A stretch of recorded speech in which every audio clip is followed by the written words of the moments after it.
Yeah. This time, I'd like to call the Lancaster Criminal Justice Commission meeting to order. Okay, for roll call, Chairman Augusta, Here. Vice Chairman Chris, Present. Commission members Brown, Greer, Present. Vieira, Present. Johnson. Present. Thank you.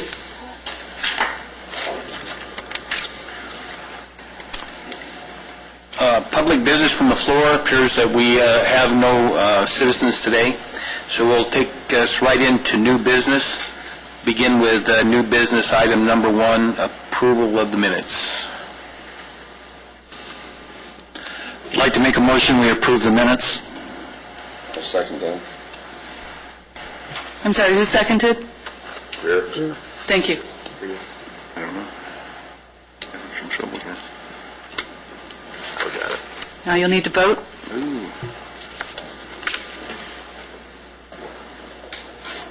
I'm feeling this thing in here. Feels like that button is, it doesn't, something's definitely wrong with this thing.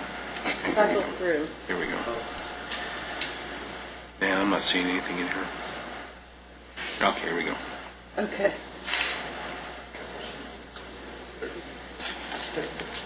Thank you, gentlemen. We'll continue to new business item number 2, discussion and possible action on establishment of commission goals and mission. At prior meetings, we've provided you with goals and objectives and missions, and I believe you have tentatively approved them. One note to make, and it may be a wise choice, is to have somebody to report to the City Council on those goals and objectives. Keep them apprised of your happenings. Other than that, I think they're approved. If there's any other changes, you may want to take a motion to formally adopt them with any changes you may have, and then earmark somebody to speak to the City Council if you wish, as an option. Jason, do we have the? There were a few corrections that we asked for last time. Do we happen to have those? I think they were minor, and I don't have them in front of me either. Okay. But we have made those changes and incorporated them. Okay, very good. I'll entertain a motion. Motion to approve the goals and objectives as revised and amended. I'll second that motion.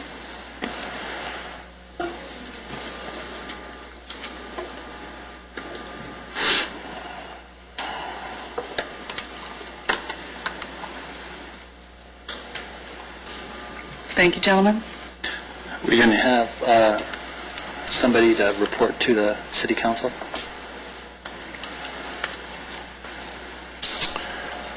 Is that the desire of the mayor that we make a report what our commission meeting and goals are? I think it's a desire of the mayor and the council that, the council move forward. I think the way you report is up to you. I think, Jason, it's our recommendation that at a future council meeting you talk about what your goals are. I think that'd be the most appropriate to be in a public forum.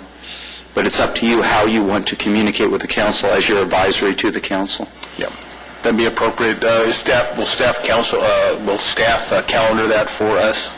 Absolutely. We would probably suggest, Jason, we think first meeting in April. So if you're available first, we have the second and fourth Tuesday of the month. So maybe what we'll ask Terry Garner to do is poll the commission to see which one you're available at. I would assume the chairman would give the report, and then we'll schedule either the first or second meeting in August. That would be fine. April? April. We could do August too, but we'll do April first. Any more discussion on new business item 2? Move on to new business item number 3, report on the Neighborhood Impact Program. I'll call on Commissioner Johnson for an update. Be happy to give a brief update on that. We continue work in the Paiute neighborhood, and it's going well. We also are expanding into the Trend track, currently starting the same program there. and which is at L and 40th Street West, and then also have been talking with the city about another neighborhood known as Desert View that we will be approaching later in this year. Just a few things. We're expanding our tutoring program and music program in the neighborhood house. Going to give free music lessons. We've lined up people to do that, just to continue to interact with young people in those in this specific communities. Just some things that we try to do. We were able to take 20 kids with 5 of our staff down to a Laker game. Just things like that they will give free tickets to nonprofits, and we actually had to have a lottery. We had 35 kids that wanted to go, so we had to have a drawing, all from the Paiute neighborhood, and it was just a fantastic time. Honestly, they were going nuts being there. I didn't get to go because I guess I wasn't a high enough priority to get a ticket, but they really enjoy those kind of opportunities that they wouldn't normally get. In January, we also took about 25 kids to camp who would not normally get to go to camp out at the Oaks, which is a local campsite about 30 miles from here. So tremendous opportunity there as well. We also are collaborating with other nonprofits in the community. AVPH, AV Partners for Health, we're working with and trying to get some medical sort of opportunities for folks in the neighborhood. Working with the Fatherhood Initiative, you might have seen that in the local paper. They're going to be meeting in our community house as well. So just working to pool together the resources and direct them in some of our neighborhoods that might need that additional attention.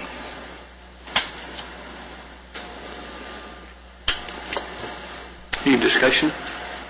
It seems to be growing by leaps and bounds. Your program just seems to be just a remarkable program. I mean, I really look forward to getting an update every month. It's just phenomenal. Thank you for the opportunity. One quick question. Is that music tutoring, is that instruments, voice, both? It's starting primarily as instruments, just because that's who that's the guys coming that can. But certainly they're musical leaders, so they could do that as well. But we're going to focus on keyboard and guitar starting off.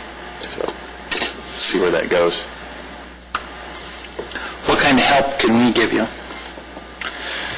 I appreciate that question. As opportunities, especially for sort of broader community involvement, come along, one of the things we do every year, for example, is we have the paint day where we paint. We painted 50 homes in a day this last October.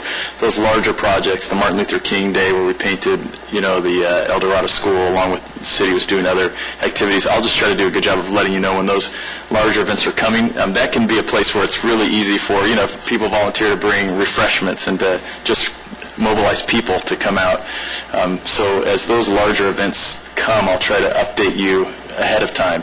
None of them are fresh on my mind at the moment, but I'll bring some next month. I'll kind of bring a calendar with me. Chris, I was going to mention also, if you have flyers or information that you would like to get out to school-age kids, pass it on and making sure that goes out. We would love to do that, and actually, with where the Paiute School is located, we are working with a lot of folks, young people from AV High currently, and the principal there has always been very helpful and supportive.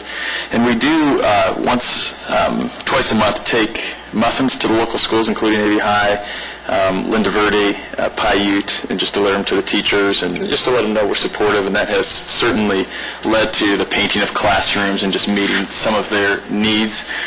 We've delivered school supplies to students through that avenue as well, backpacks full of school supplies and those kind of things for kids that might not have easy access to that.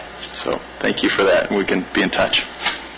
Chris, also, some of the private schools, I'm familiar with Paraclete because my kids go there. They have to give Christian service hours. So if you could use kids that, can do whatever, help with tutoring, painting, whatever, if you just give us a heads up, we can get those to private schools as well, too.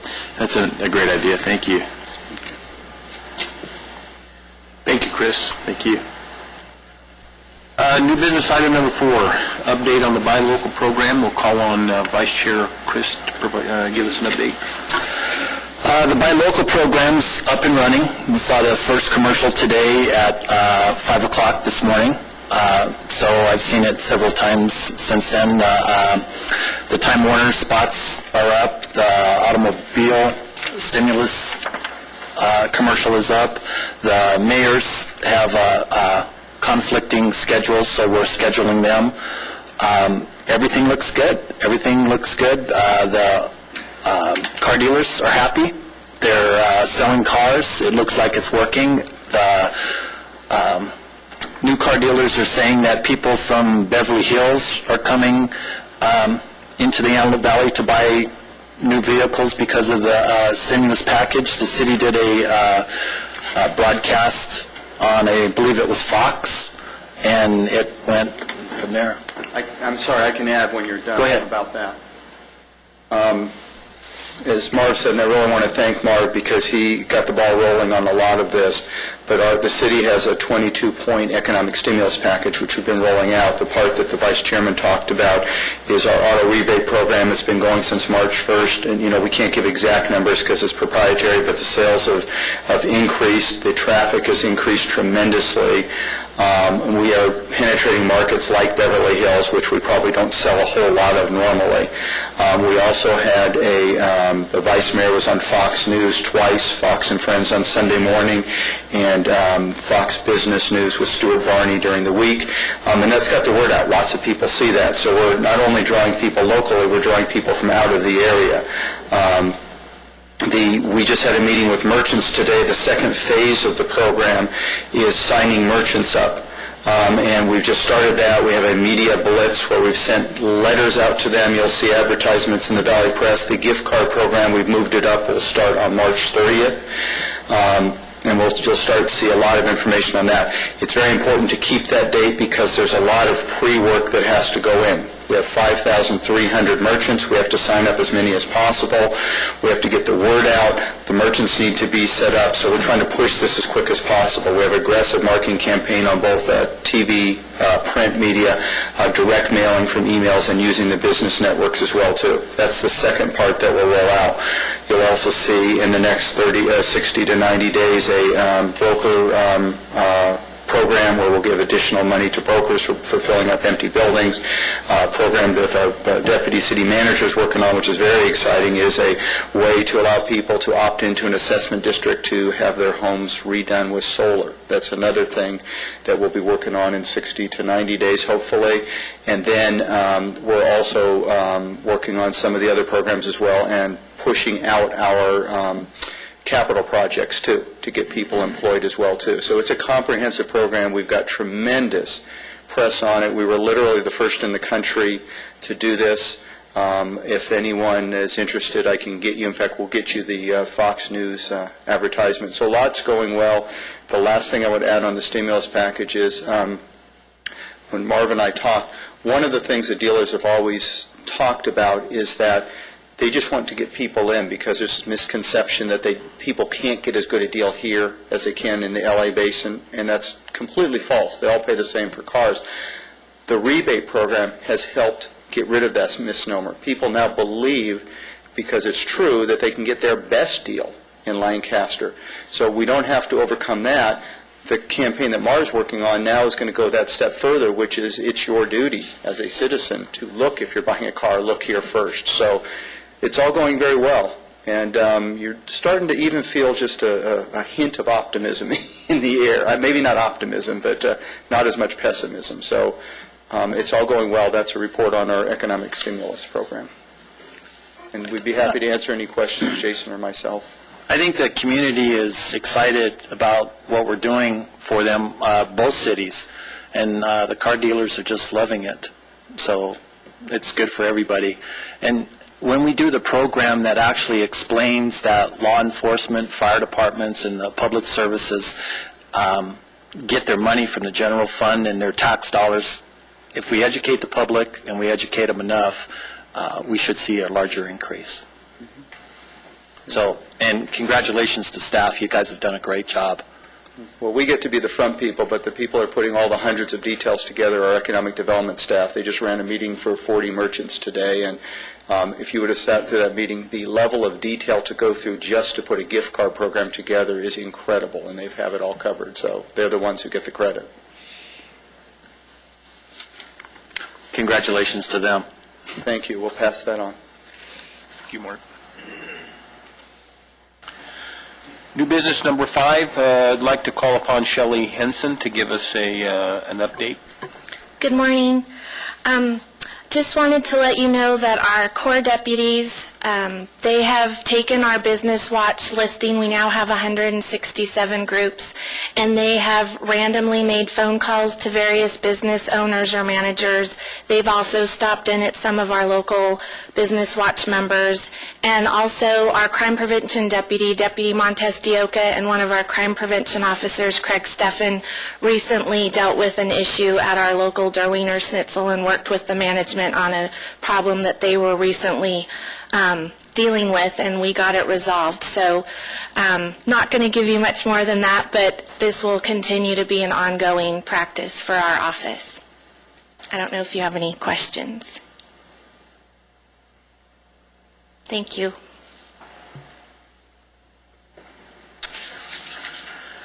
Okay, at this time, we're honored to have Captain Jerry Flavin from the local Antelope Valley CHP office, and with him is Chief Dan Bauer, Southern Division.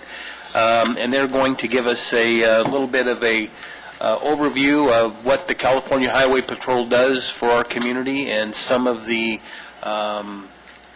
partnerships that they're involved in through grant processes and helping us to combat the gang problem here in Lancaster.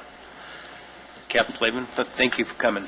Thank you, Chairman Augusta, and thank you for inviting us and allowing us to present our programs in the Antelope Valley.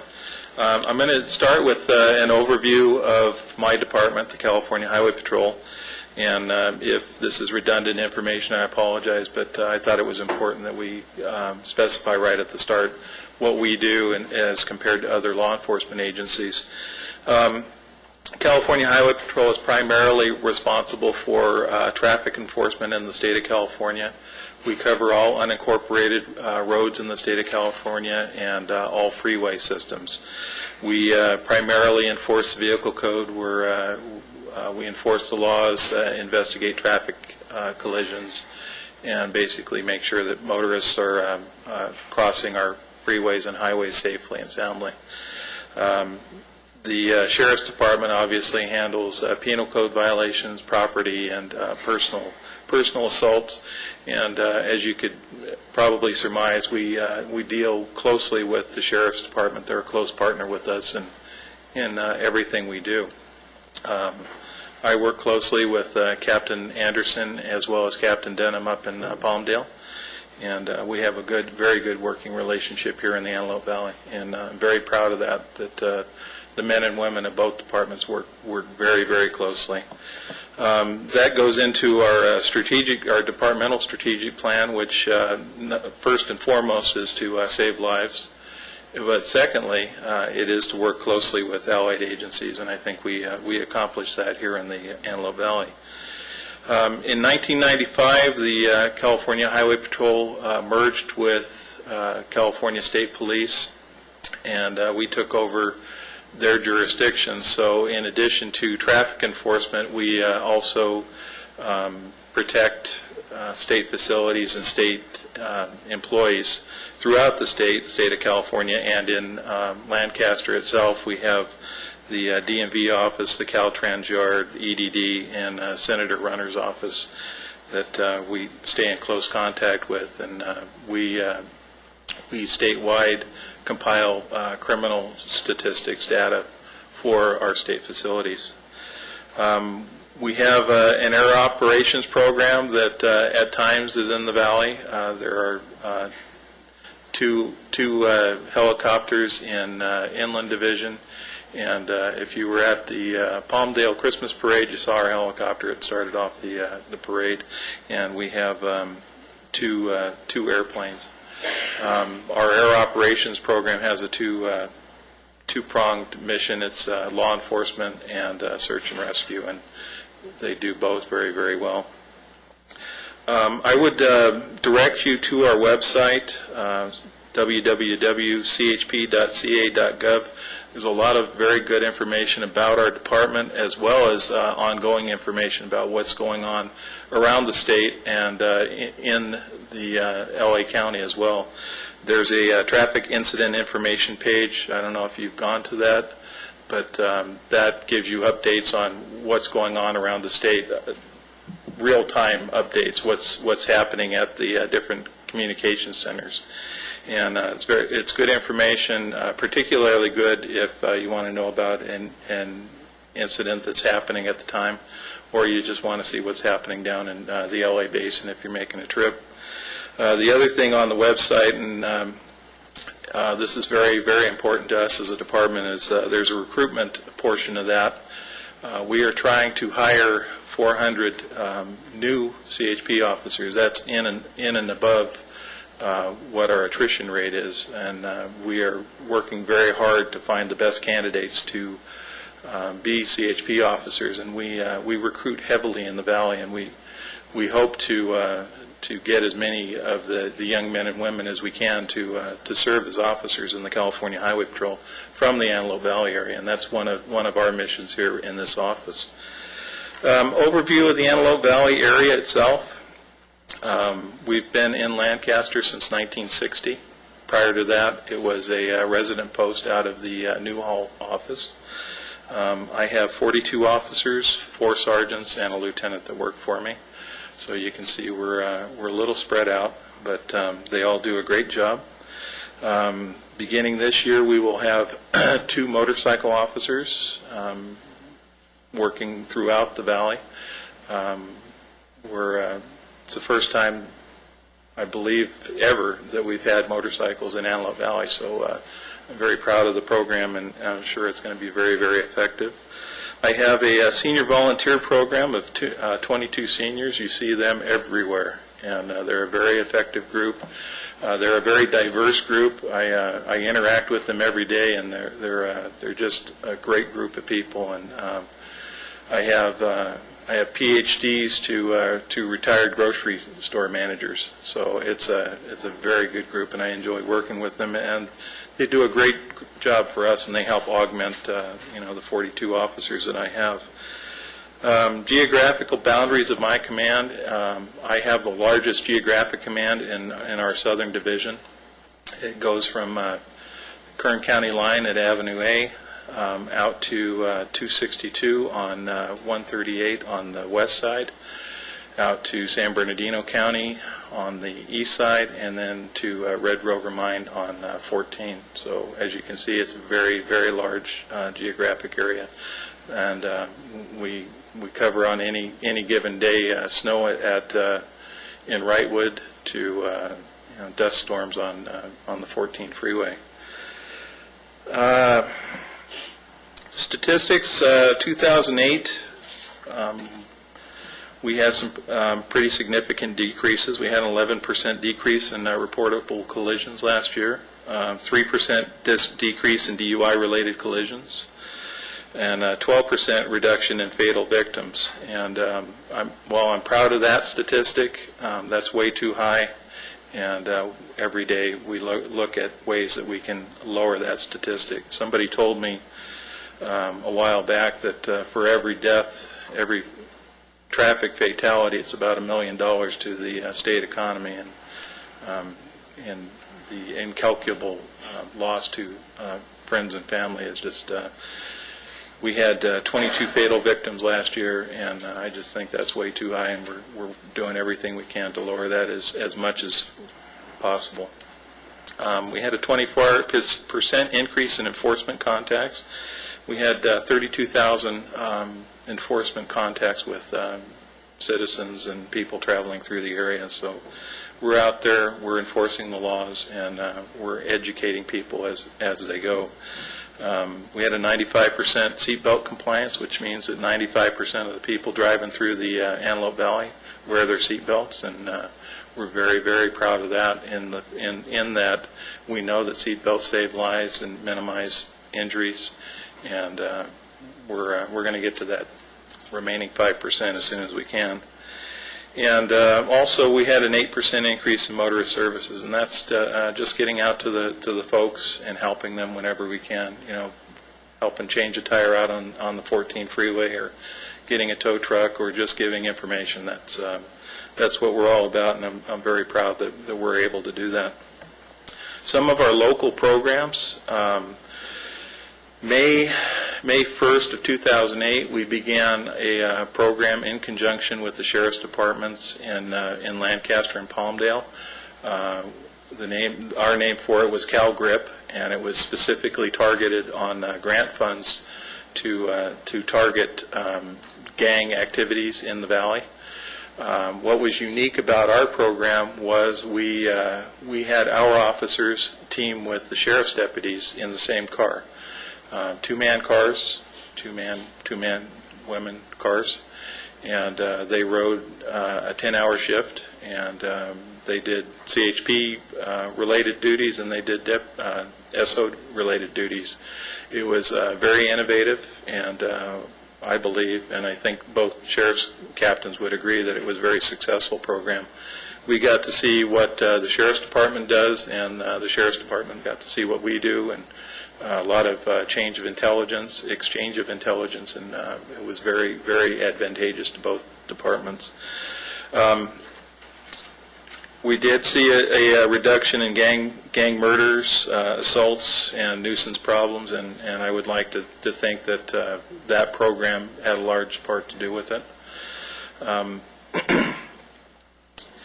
We also assist the city departments, Lancaster and Palmdale, if called to, for collision investigations.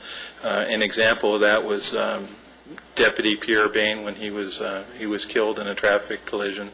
We called in our multi-accident investigation team and assisted with the workup on that, as well as working with the DA and getting a conviction on the errant driver.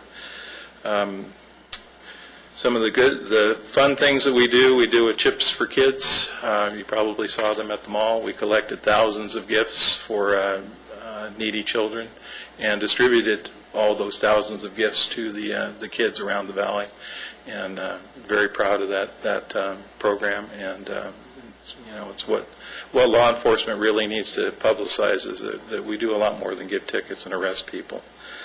Another program that we have is called Start Smart. It's basically it's a program in which we get kids just prior to starting to drive. We give them close presentations on driving and what they need to be aware of, and the innovative portion of the program is that the parents are involved in it as well. The parents come in with the kids, and they see exactly what the kids are being told, and so they know what to expect, and what the kids should be looking at when they're driving. We did a presentations at Lancaster High School at the bequest of one of the teachers who I intend on recognizing for doing this. But we did Start Smart for 160 kids at Lancaster High. So it was a very good program, and hopefully that'll equate into a big reduction in teen accidents and teen injuries and fatalities. We have a child seat program. I have 4 technicians at the area office.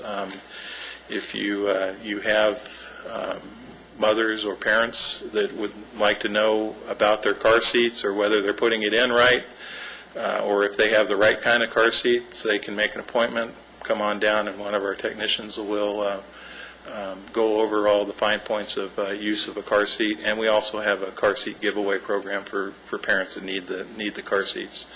And finally, and this is not real positive, but positive for our local operation, we were hit with the furlough program. As you know, the local DMV is closed 2 days a month. However, we do not have to close, and our business on our office on I will remain open, and we are under a program called Focused Furlough, and that's basically the employees take it at different times of the month, and we're able to work our staffing around it.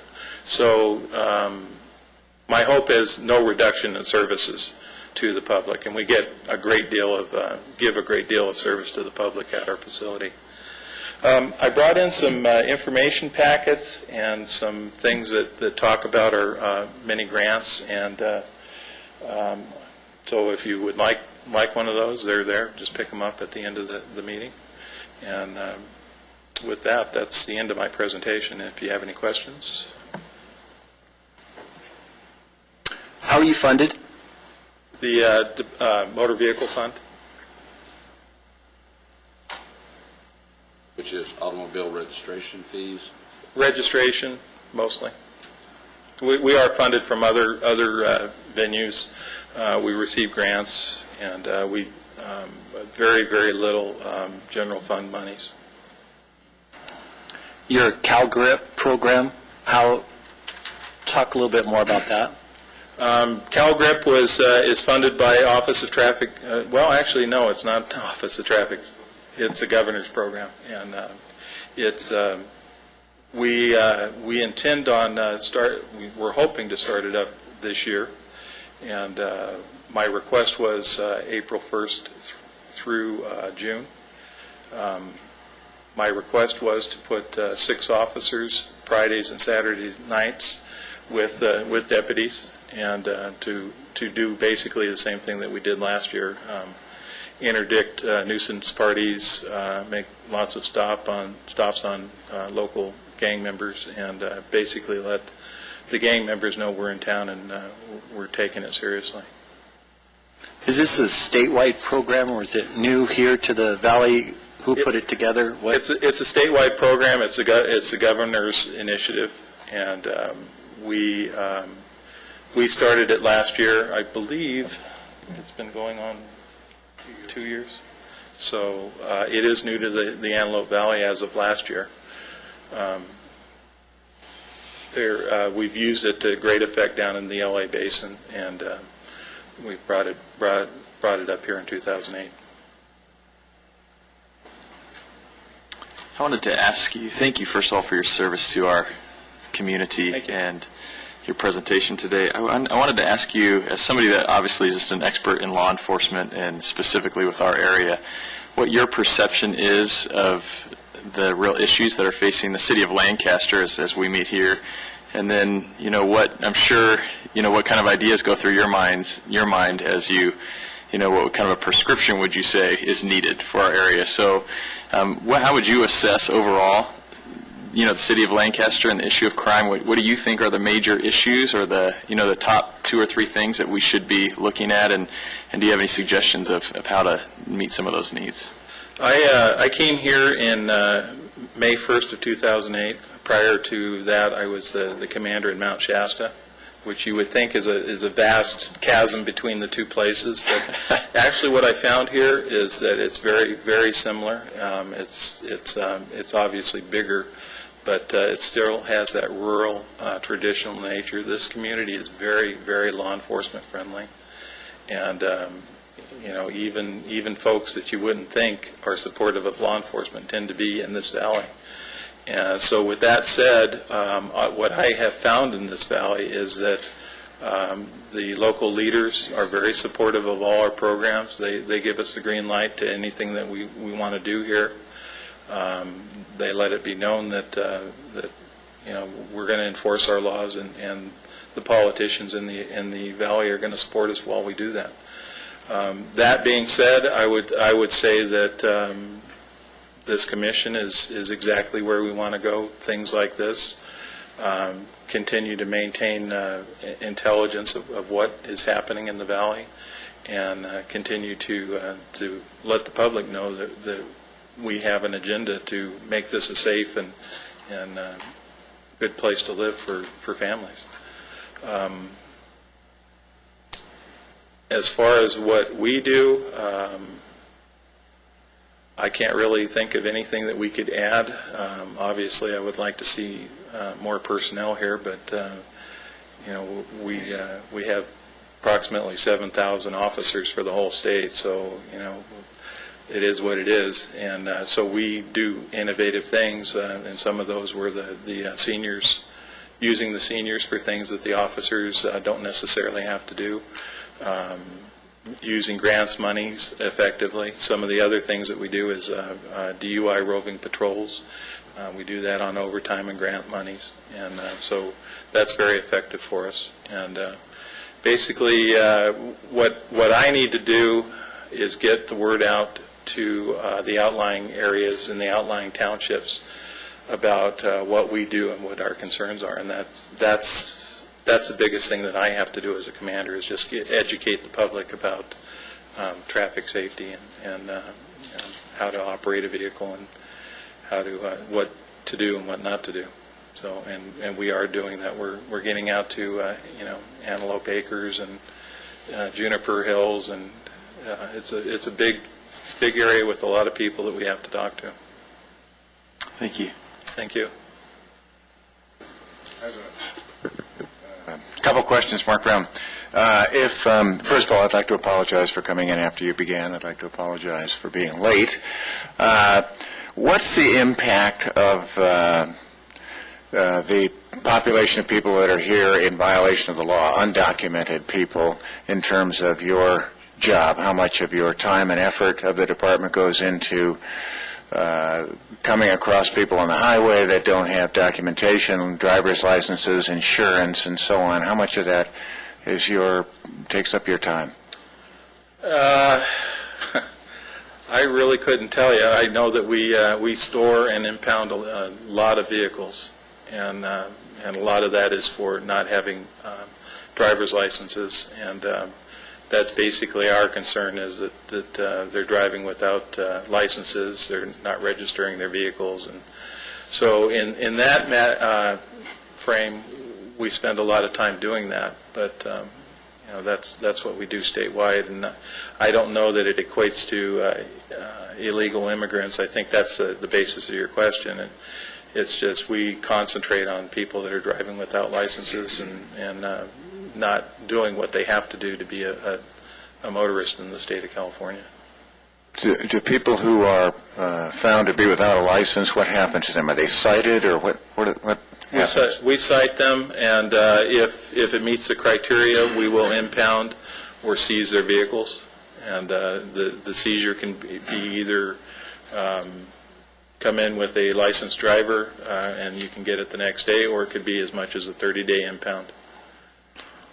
Would a law giving illegal aliens driver's licenses help your department or be a detriment? I don't know that it would. I don't know that it would matter one way or the other. We are going to concentrate on people that are driving without licenses, and all the other things that are associated with that. If you had more personnel, how do you see that affecting what would you be able to do that you're unable to do now? Cover the outlying areas a lot more. What we find in our fatality picture is if there's any trend, the trend is that the accidents happen at all times of the day and night, and they happen in our outlying areas, Lake LA, Antelope Acres. They just are all over the map. And with more personnel, I think we'd be able to cover that and at least show a black and white and let people know we're out there so that they'll watch what they're doing.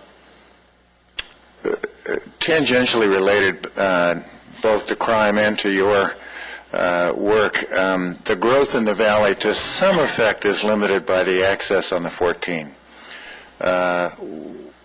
What's the future there? Both in terms of how people get up and down the hill to Los Angeles. As far as what's going to happen with the 14 freeway? Yeah, and the traffic congestion. In the morning, of course, it's a parking lot going down there. Yeah. That would be a question better given to Caltrans, but what we do is that when there's an incident, we remove it from the freeway and we clear the lanes as quickly as possible. And in fact, that's one of our strategic goals statewide, is to minimize the impact of incidents on the freeways. We understand that here there's really one major route down into the LA Basin, being the 14, and that's where we concentrate, and that's where we, if there's an incident, we get it off the freeways just as quickly as we can. Thank you. Commissioner Brown, also too, there are no plans from Caltrans beyond what's occurring on the freeway, the HOV, to widen that freeway. There are no plans by either Caltrans or any other regional transportation agencies. Any other questions? Just a comment. I'd like to thank you for your service to the community. I've had the pleasure of working with Jerry on a couple different projects with Fallen Heroes. We've gone to Rotary together. We've done the Blue Star Mothers. So Jerry's very active in the community, and he helps support a lot of the community events. So he's a good asset to our community. Thank you. Thank you. Captain, I had a few comments. Rob Paris over here. Oh, How are you today? good. I'm doing well. You're doing a great job, and your officers are doing a great job, and we thank you for that. The new law with the cell phone use, how is that going as far as enforcement, and is that reducing crashes in our community? We are enforcing it whenever we see it, and obviously the new texting law came in January 1st, and we will enforce that as well. It's a little hard to see that, unless it's at night and you can see the glow of the cell phone. But I can't give you any hard statistics about reduction in accidents caused by cell phones, but I know just from observing traffic that I see a lot less people on cell phones than I used to. So in that respect, it's a benefit, and we are actively enforcing that. Great. I wanted to follow up with Commissioner Brown's question about the driver's license. I've served as Judge Pro Tem at our local court, and the penalty for driving without driver's license, it's actually a misdemeanor, and it's a pretty stiff penalty, and they're enforcing that. Also, the no insurance laws, very stiff penalty and being enforced by our local courts, which is, I would expect, is helping. And just for the community, with the economy the way it is, a lot of people are dropping their insurance now. And to be safe, people should really look at getting higher limits of uninsured motorist coverage. Just a little commercial for people, but you should talk to your insurance broker about that. Very reasonable coverage, but will cover you in case you are in a crash with an uninsured motorist. So that's my little commercial. And also we have Chief Dan Bowers here. Chief Dan Bowers was instrumental in bringing CalGrip to our community, and we thank you for that. Without his assistance, we would not have gotten that grant in our community. So thank you, Dan. I just have one more question. Sure. I read a recent article that the state of Arizona is now using cameras to record speeds of drivers on the freeway, and they issue citations similar to the photo red light kinds of programs that we have in California. I'm just wondering if there's been any discussion on a statewide level as Chief Bauer? I want to leave the captain off the hook here because I can probably answer that.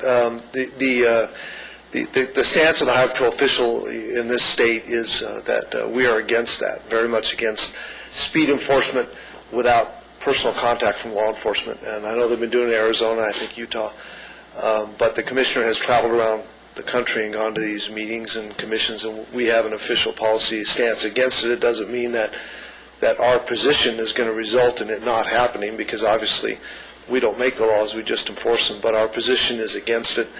The speed enforcement through cameras, because there's no contact with an officer, there's no ability to have education, no ability for verbal warnings when needed. It's just a very, very cold way of enforcing it, and a lot of mistakes, a lot of errors are occurring in Arizona that we don't want to have that reputation. So we are officially against it, but it doesn't mean it won't happen. There's a lot of push for it in this state right now, and we're pushing back. But that's all I can say right now, but we have taken a stance against it. Thank you, Dan. Sure. I have one question.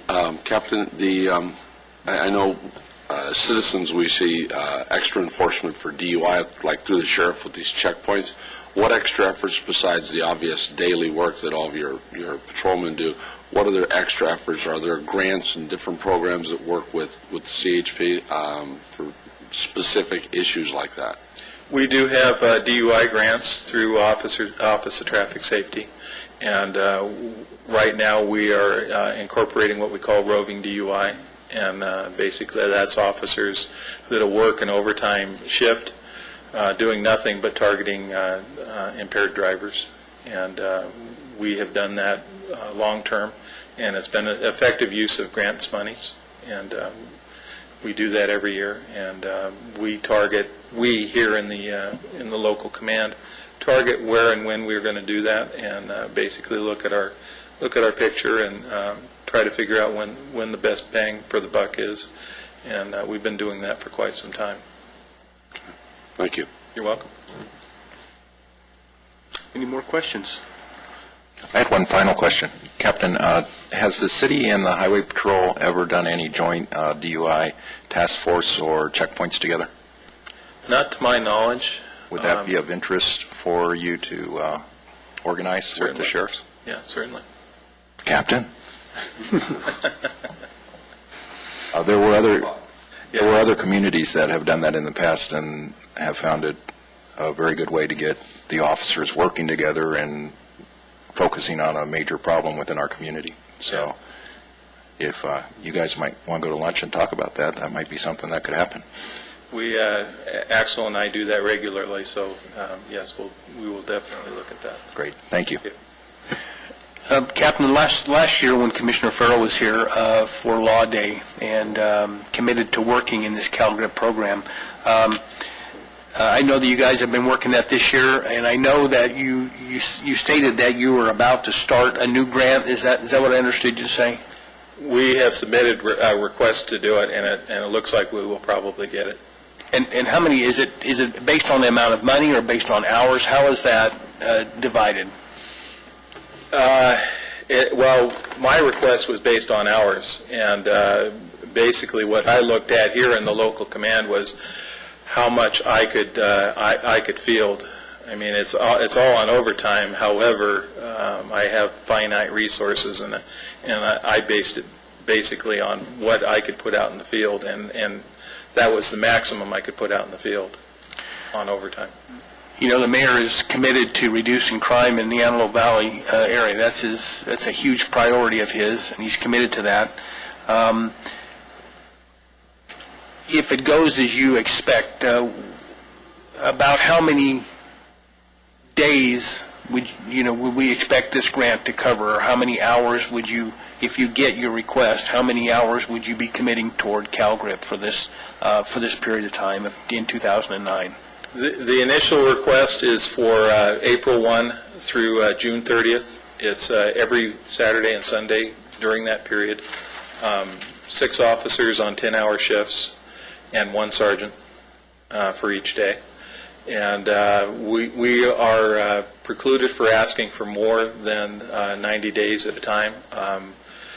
With the success of the program, we will ask for an extension, and hopefully we'll get it, and we'll do it as long as we can get the monies. Thanks a lot. Thank you. Is there an opportunity for a ride-along during that? Sure.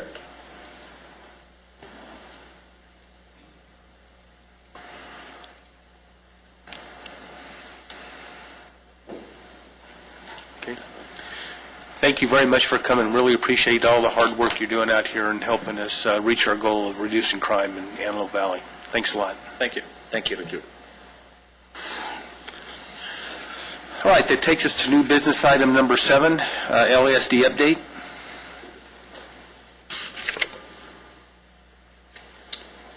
Mr. Chairman and Commissioners, we're going to sort of tag team this between myself and Axel, and if Jim or anyone wants to chime in too.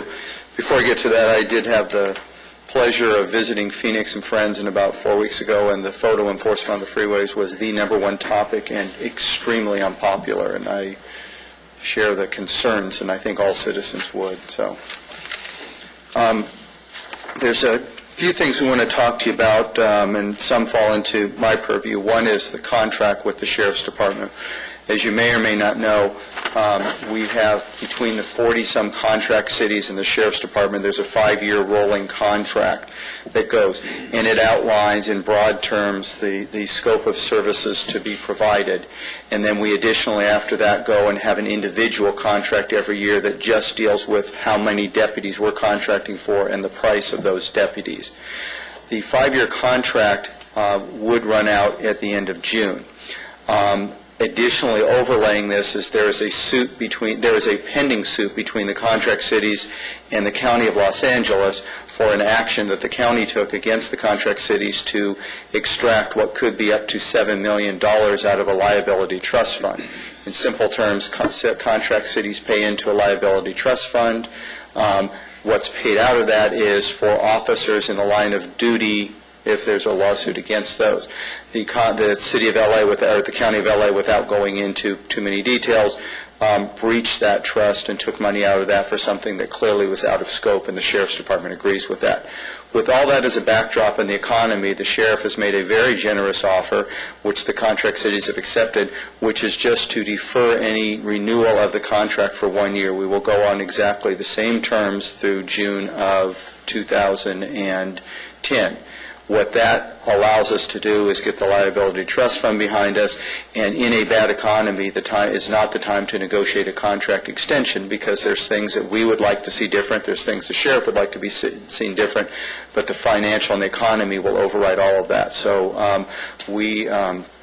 I will be recommending to Council that we accept that offer of deferring a year.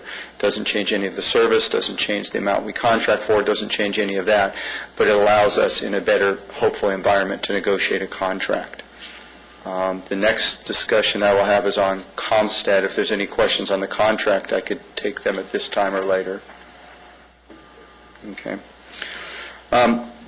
In terms of ComStat and our data initiative, we have been, we committed to you folks and to the Council that by the end of March we would have on a weekly basis maps and data for you, which we will.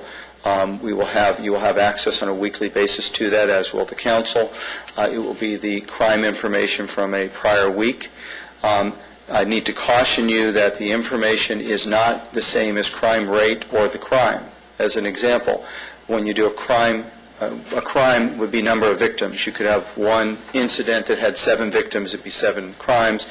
When you look at it from a ComStat, it's one event. So there's no correlation between that. We will continue to do the crime stats on a quarterly basis.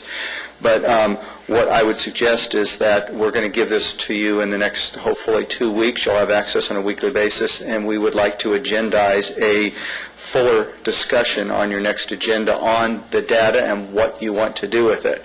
Our recommendations are going to be that there is a role for the Commission in this. It's going to point out some information. As an example, we might point out, and I think we will see, that around a couple of high schools or such, that we might have some crimes during the day. We would anticipate that being because of truancy, and that's the Sheriff's Department's belief.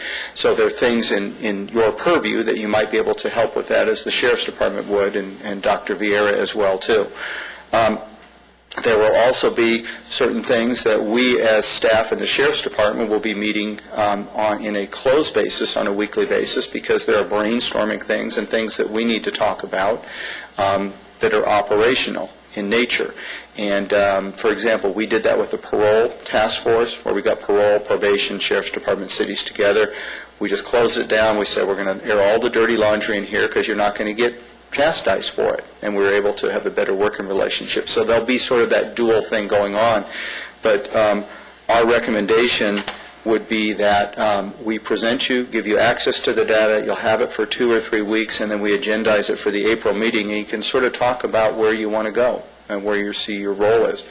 Now, we talked about this in 2 phases. The first phase is what I've just described. The second phase will be more predictive analysis, and that's probably 3 to 6 months, depending on how it goes, which is then using that data for the predictive value it might have, which is really taking it to another level. What you will see now is what a lot of agencies and folks have, which is access to the data on a weekly basis, which then allows the Sheriff's Department primarily to look at how they deploy resources, what their goals are for the next week. So that's where we're at. What we'll do is we'll provide you through email with access to a closed system where you can view the maps on a weekly basis, download them, et cetera. And then your observations, your areas of expertise are going to be critical to saying, this is what we think we can help, or this is where we think we ought to go. So I wouldn't want to presuppose that, but I'd like you to see the information first. And we're still working a couple bugs out of it, too. With that, that's what I have, and then Captain Anderson is going to talk about zone policing, which we're going to go to in April. So if you have any questions about any of what I've talked about, you can ask now or reserve them for the end of the presentation. Just a comment, Mark. I'm assuming that when we look at the data over time, we're looking for trends, patterns, and then how to address what those may mean in certain geographical areas or certain types of crimes occurring. Mm-hmm. Absolutely. The thing that we have to realize, too, is that there are the answer is yes to that, and that's what the Sheriff's Department does in their Detective Bureau, primarily crime analysis. I think Laura's here for crime analysis, too.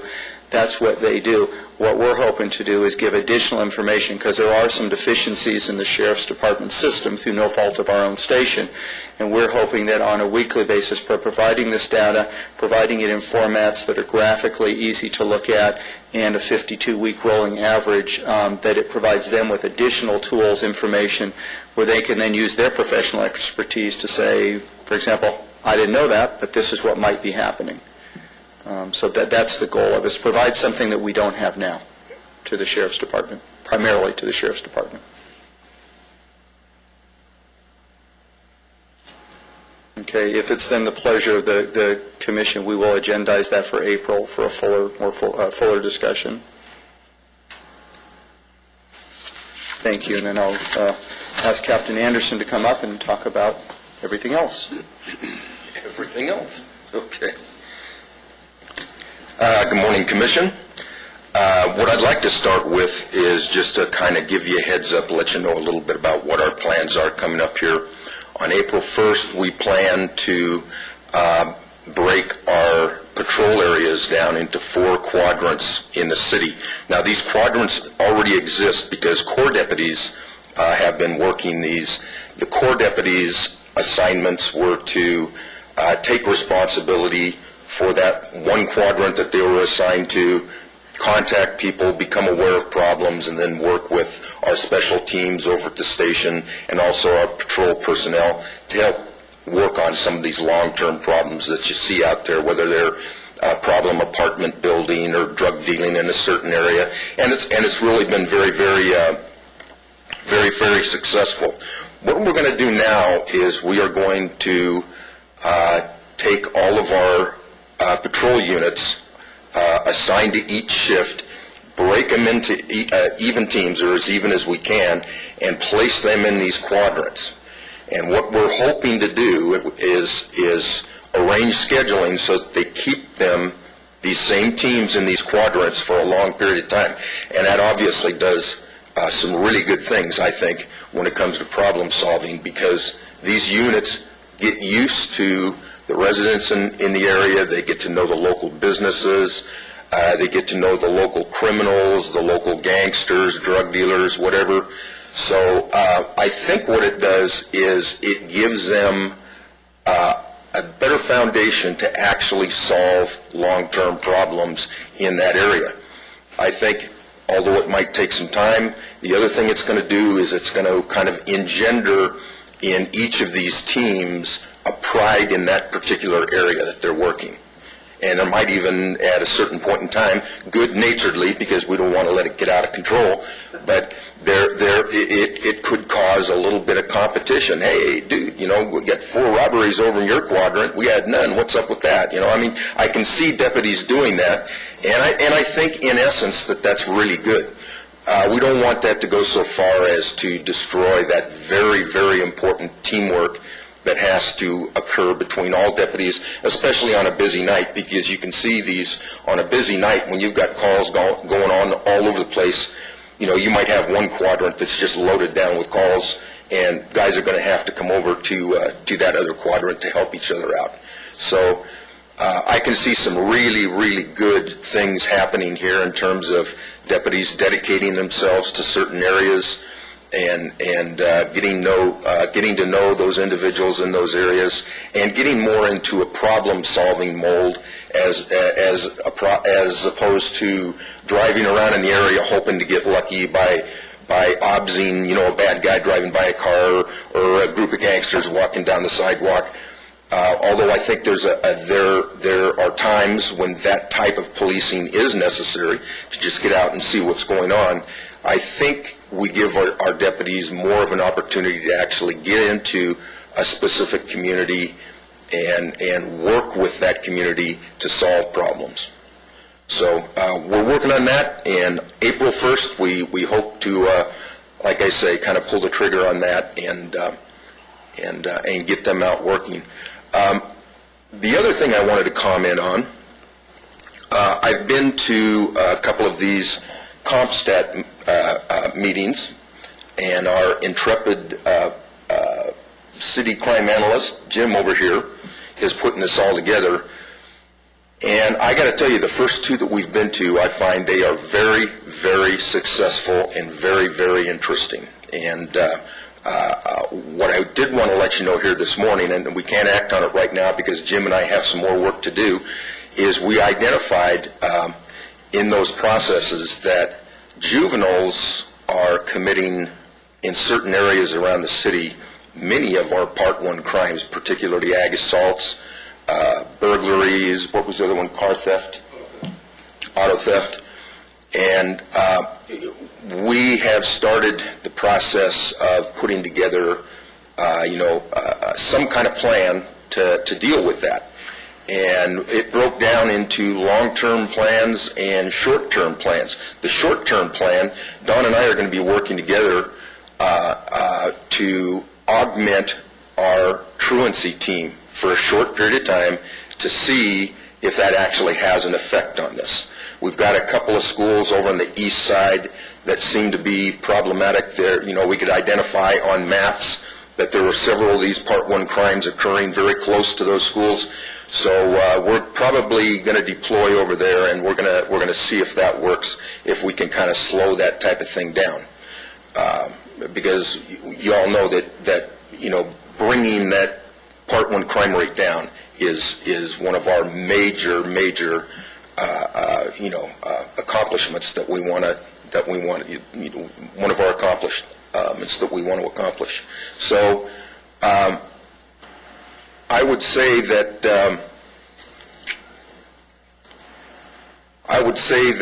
we should be able to have those extra units out there working with the truancy cars by early next week, Don? Yeah, we're going to start the first of next week. Okay. And we'll see how that works. The long-term thing that I wanted to mention real quickly here is that we have problems with the juvenile system at a variety of levels, and I'm hoping that that's where you can help us out. And again, we want to give you a presentation to show you exactly what we're talking about so that you have those materials that you'll need to make your case. But I see the probation department and probably our juvenile courts as being major problematic areas. Many times, unless they're fairly violent crimes, these kids are back out on the street before our deputies are done writing the paper. So, we do want to do something about that, and I think that this is an excellent opportunity for our crime commission to get out and see if you can't bring some pressure to bear on the probation department. There's just no use when you know how what a serious problem burglaries are, and when you know there are daytime burglaries are committed by these juveniles. We arrest them and they're back out on the street. What's your estimate, Don? How long are they in custody if we arrest them? Sometimes they're only in custody for 3 or 4 hours. It depends on the detention criteria. Property crimes don't meet the criteria for detention in a juvenile hall detention facility. You have to use a firearm, you have to have committed a violent crime, or you have to have been on active probation prior to the act. And even that sometimes doesn't meet the criteria. There's a 10-point criteria that's called the Christberg scale. A gun gives you 10 points, probation gives you 5. It just adds up. So. Yeah. Bottom line is, though, the probation department does not do anywhere near an effective job of keeping these kids in custody, at least for long enough so we can, get our paperwork done and at least, have the advantage of having them off the streets long enough to make some sort of difference in the crimes that are occurring, in a week or so period. So that's what we're going to be working on. We would like to, Jim and I, make some sort of presentation to you here soon so that you have the ammunition that you can work with to see if you can't get in contact with these other entities, in particular the juvenile court and the probation department. I see the probation department maybe as being the first outside department that it might be good to get in contact with and begin to work with them on why are these kids involved in serious crimes, including burglaries and thefts and aggravated assaults. Why are they back on the streets so long, and is there something that can be done about it? So that was just one issue that came up in our last meeting. And any questions? Just a comment, if I could. I appreciate, Captain, the energy and time you're putting into this, because as you know, as those kids go back on the streets, they go back in the schools as well and create havoc. So anything I think that we can do that can help with taking a strong act on this is going to benefit the community as a whole, and I'm looking forward to it. Yeah. Well, I think we all know that the juvenile system, if it hasn't been a complete failure, it's been very close to it.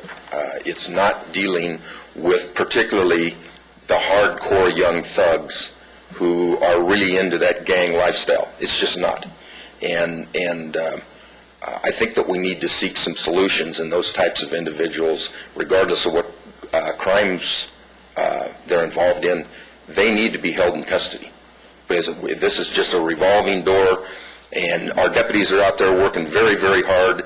We've put together, I think, some really unique strategies combined with very hard charging deputies out there, and they're doing well. But the thing that's frustrating is to watch them dumped right back on the street after you've done all that hard work. If I could just make one more comment as I was thinking about this. And when you're talking about this truancy car, is this in addition to the one that you've already put in place? Yeah, we have one two-man truancy car in place right now, and what we're going to try for a while, which is part and parcel of the whole CompStat process, is not just seeing all these numbers and where these crimes are occurring and information on these crimes. It's, you also have to ask yourself the question, what are we going to do about this now? And that's part of the system. So what we decided was, we've got to go this. We've got to look at a long-term solution, and we've got to look at some short-term solutions. Short-term, we are going to beef up. We're going to try and get one or two more truancy cars out there working with them, and get out and get active in some of these areas where we know these crimes are occurring, these juvenile crimes. What I would say, I believe a positive impact of that is that what we're experiencing in the schools at this point, I believe attributable to the car being out there, is an increase in our ADA, which is the average daily attendance, which brings more money into the schools. That's where our bread and butter is with students attending. So I do believe with these cars and bringing these kids back to school, it has made a difference. So thank you. And we hope to do better. And if I may add, the partnership that we have with the school district and the truancy deputies and the school resource deputies has made this program work. That the cooperation of the schools working with us, we've been able to identify the chronic truants and the kids that just aren't going to school and go after them, and it's made an impact. And like I said, it wouldn't be working if we didn't have the cooperation and that partnership with the high school district. That's what makes it work. And I might add one more thing, just as an example of what we're dealing with juvenile crime. We saw a huge spike in auto thefts over the last week. We had a crew that did 11 auto thefts, and we identified the suspects. We arrested them. There was one main player that was a juvenile that was on probation, and he was released to his parents. And we arrested him the night after in a stolen vehicle. So it just shows you the recidivism and the problem that we see with the juvenile crime. And there's other issues with some gangs that were involved in some residential burglaries in Palmdale and Lancaster. They've since gone to jail. Now they're coming back out of jail, and guess what? We're seeing the same problem arise in our valley. So these are the things that we really need to focus on. Probation, parole, it's one of the things that we really need to watch. Axel, take us through what happens when you arrest a juvenile for, a burglary or auto theft. They get arrested, and then what happens? Are they taken someplace and incarcerated for a period of time? Not under all circumstances. They're brought into the station, and a petition for the courts is filled out, and Don might be able to tell you a little bit more about it. If there was any violence involved, then yes, they could be taken over to the local juvenile hall and kept there. If there was no violence involved, they could be released with a court date almost immediately from where they were. Is that what happened, Don? The majority are just being released to parents? Yeah, exactly. As I was discussing earlier, there's a Christberg scale, and it's what the probation department uses for detention in their juvenile hall. And if it doesn't meet the criteria, then they don't detain them. 99% of the juveniles that we arrest are returned back to their home, to their parent, until they go to court. The ones that don't is if we can prove, in fact, even if it's their first violation, that they're a threat to the community, that they've used some type of violence to where they can't be trusted in the community, and we can articulate that to the detention officer at the juvenile hall. They will hold him. If he's on active probation and he's violated his probation by committing another crime that's similar to what he's on probation for, they will likely detain him. If he uses a gun or he's in possession of a gun, they will likely detain him.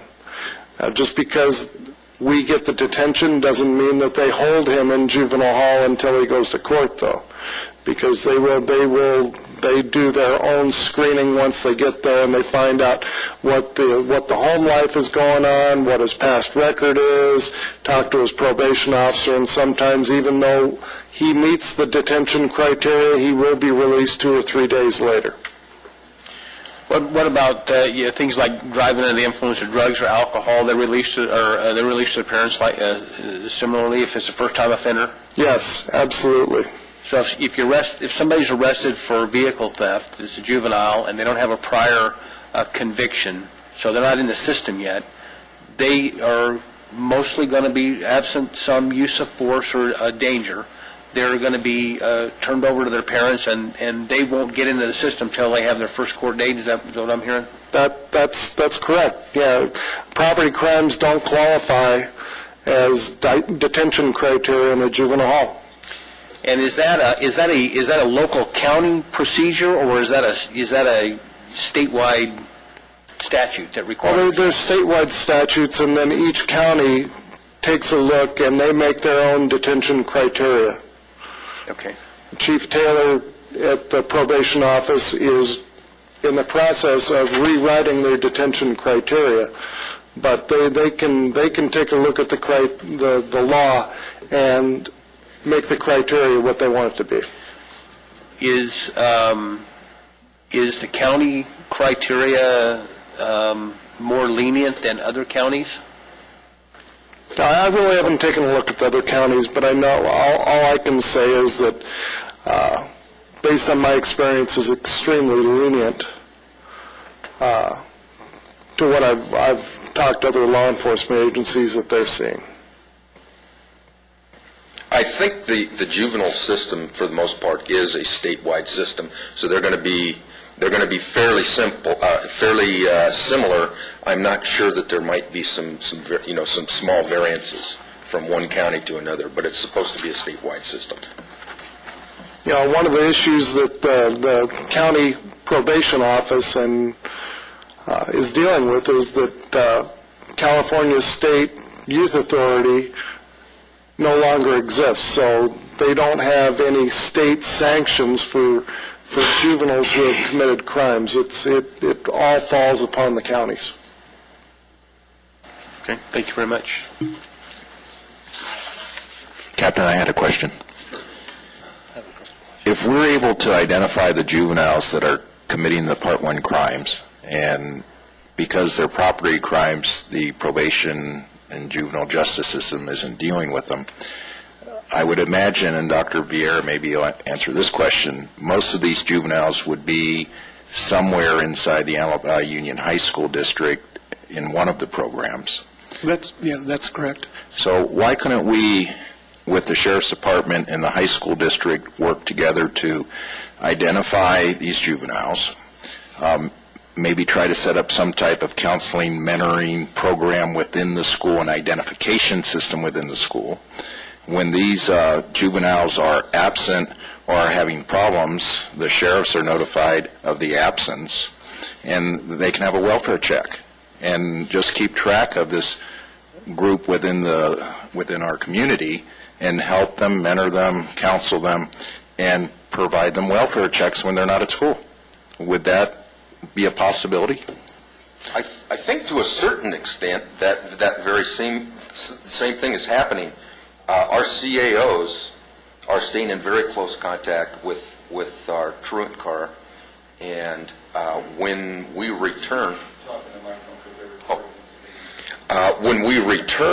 these kids to campuses, they are normally returned to some sort of program where they run them through some kind of.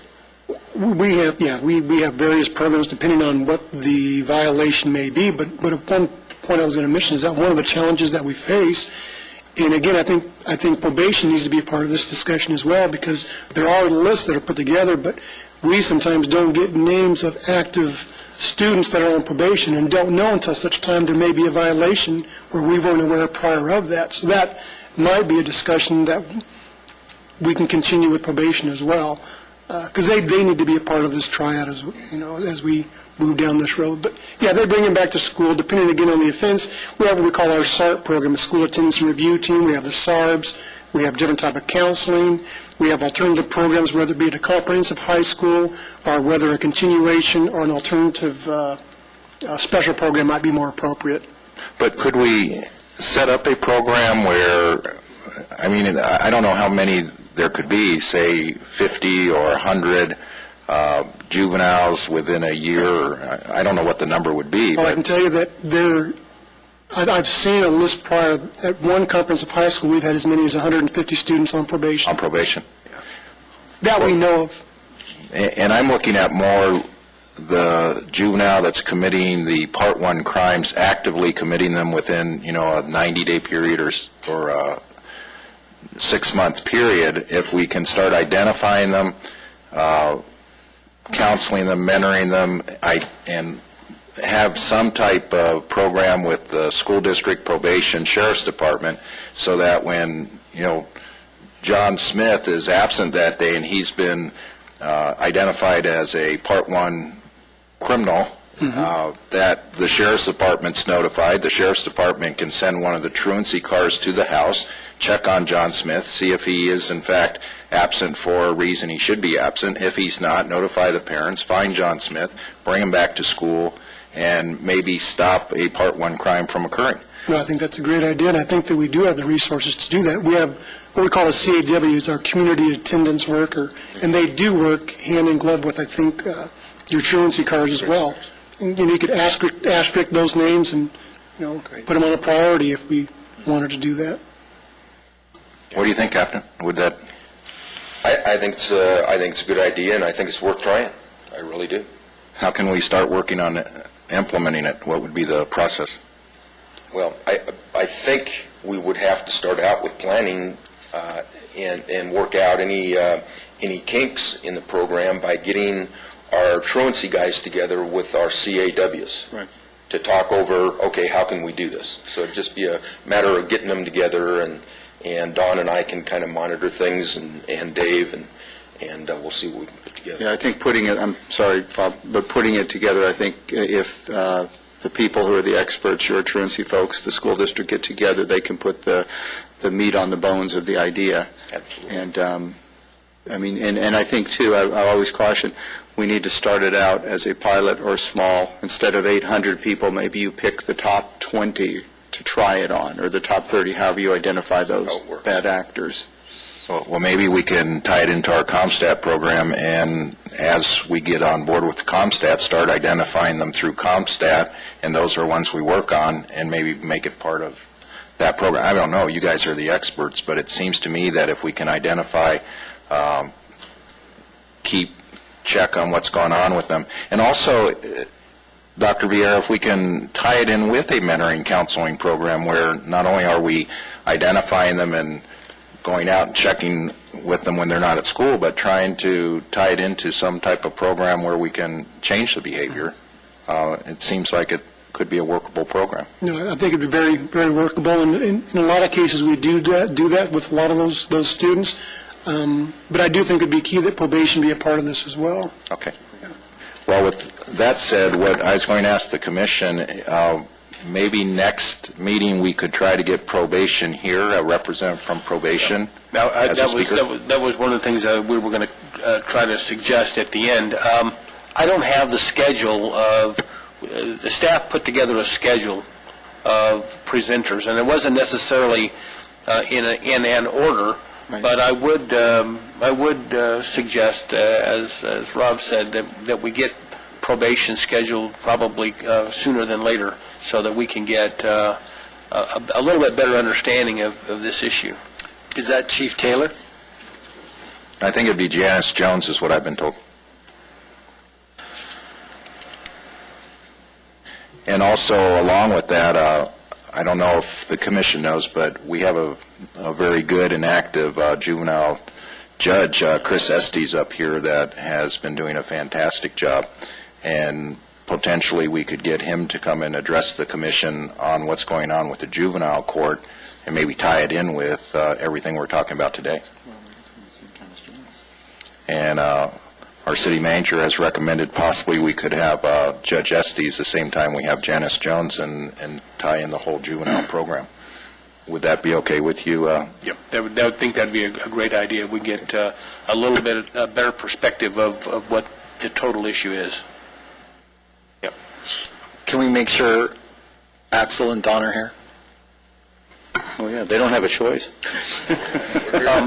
Who is going, is staff going to arrange that, or do we need to do that? Somebody from the commission? I think usually it works the best. I would suggest possibly that Rob talk to Chris Estes, if you might, and then I would ask either myself or the Sheriff's Department will contact Janice. Okay. Probably the Sheriff's Department. They work with her closer. Okay. And we'll do that in plenty of time to get it on the agenda for next time. We're going to do it today or tomorrow. Okay. Thank you. And you, Don, you said that Chief Taylor was rewriting? I had a meeting with Chief Taylor about a year and a half ago, and they were rewriting the Christberg scale for a different type of criteria, more of a free-flowing criteria as opposed to a direct criteria that actually gave the detention officers some more leeway one way or the other, is the way I understood it. We're talking about someone from probation to be here, and I had a discussion with Mr. Bozigan about it. Janice Jones, the only problem with bringing Janice Jones into this to ask her about juvenile probation is that she is a supervisor in charge of adult probation right now. So she may not be the exact person that we need to go to for the juvenile probation. Yeah, we'll have to find out. She's our best contact at probation. She is probably the most learned person over there. She's the one that we always go to for the information and problems. But for this, I don't know that she's the right person to start asking questions about juvenile probation since she supervises the adult probation. The other thing I'd like to bring up before we close here is I've been being kicked under the table here. Yeah, my learned colleague over here. She pointed out a really good point, and anytime you do anything with juveniles, it needs to be followed up with some type of educational program for the parents.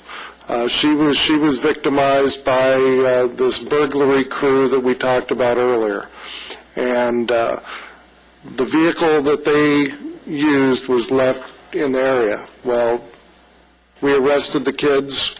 They were released to their parents, and 3 hours later they were back on the street looking for their car. So there is an educational process that needs to happen with the parents. Hey, listen, you know what? Your child's been arrested. You are now in charge. He can't be running the street. This, that, the other. So I think it goes hand in hand. Dr. Vieira, would the school district have the ability to bring parents into a program like that? What we have the ability to do, when we do this with a lot of our kids that are expelled from the comprehensive sites, we put it as a term of their expulsion, that they and their parent have to go through some certain type of education. Not for all, but we can mandate it under those circumstances. So as part of the, whatever we would call the program, the Part 1 juvenile crime program, we could insert some counseling education for the parents that are involved with these juveniles? We could always insert that. The question is going to be, what teeth does it have? If these kids are on probation, I would hope that it would be a term of their probation, that they would be required to go. Otherwise, we couldn't mandate or dictate that they show up for this type of a program unless it was offered during the school day for the student. For the parents, there would maybe need to be some other form of teeth. Maybe we could work with Chris Estes, juvenile court and the probation and school district and sheriff's department and bring it all together? I believe so. Yeah, I believe if you came up with a program like that, I think that Chris would be right behind us. And if there was an option for probation that was available to him and a condition of probation, that he'd be behind it 100%. Not speaking for him, but I know that the juvenile court is always looking for other options. So, Mr. City Manager, who can start putting some meat on these bones of this program? Well, we're going to start with the Sheriff's Department and the school district working together. The city will be in those meetings because I think that there's going to be a component for the city, too. So we will get that. We'll take the action to get the meeting together. Very good. I think it's important, too, that we give Jim the time he needs to put together some kind of good presentation with some of the information that we've had on there when we go into these meetings, so that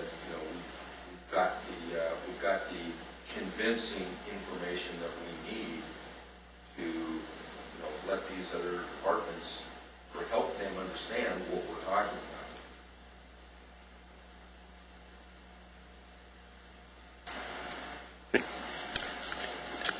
Did you have a couple more questions? Just a question for Axel. Is this new zone development, is this a beat system? It is a beat system of sorts. I'm almost ready to call it more of a problem-solving system, because although I guess you could call these four quadrants beats, they're huge, and we're not assigning any one deputy on that team to any one certain area within that quadrant. They're all going to work as a team within that quadrant to handle necessary calls for service and get to know residents' businesses, bad guys. So they're probably, each of those teams is is going to work out, to a certain extent, their own method of dealing with their water. So BEAT system probably doesn't quite describe exactly what this is. As an example, each of the 4 quadrants is probably bigger than the city of Burbank, each of the quadrants themselves. And the thing that really makes that system work is you've got these 4 quadrants that we've developed, and you've got the teams, and then we've got those core deputies that can actually, guide them and coach them actually into, feed them the information of what's going on in there and guide them into some problem-solving activities. So I think it's really going to work good as these 4 team efforts in those areas. Okay. Any other comments? Takes us to public business from the floor. I don't see anybody with an agenda. We have no public to speak. Okay. Any final comments? Okay. This will adjourn this meeting. The next regular meeting of the Criminal Justice Commission will be April 8th, 2009 at 10 a.m. Meeting adjourned.